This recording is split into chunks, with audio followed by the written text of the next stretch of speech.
Vous devez absolument récupérer les factures sur Shopify, au moins toutes celles de vos clients et bien entendu toutes celles de vos fournisseurs. Pour travailler là-dessus, il faut déjà dans un premier temps bien paramétrer la partie facturation.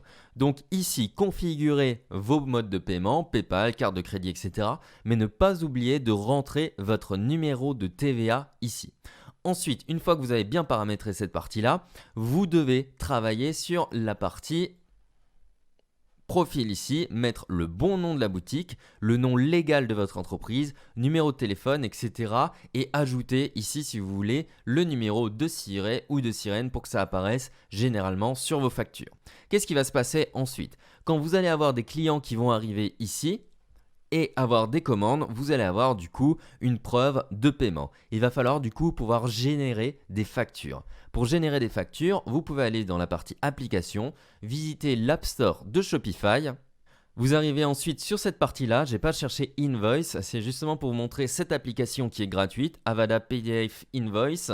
Et sur cette partie-là, vous allez du coup pouvoir générer très facilement des factures en fonction, bien entendu, de vos clients et personnaliser chacune des informations que je vous ai précisées avant. Vous avez juste à les recopier. Ce qui est intéressant ici, c'est que vous pouvez ajouter aussi le code barre si vous l'utilisez et que vous faites déjà du stock. Et vous pouvez avoir du coup une facture qui est réglementaire et où vous allez pouvoir mettre ici en tant qu'auto-entrepreneur, ne facture par exemple pas la TVA à régler sous X temps ou déjà réglé, etc.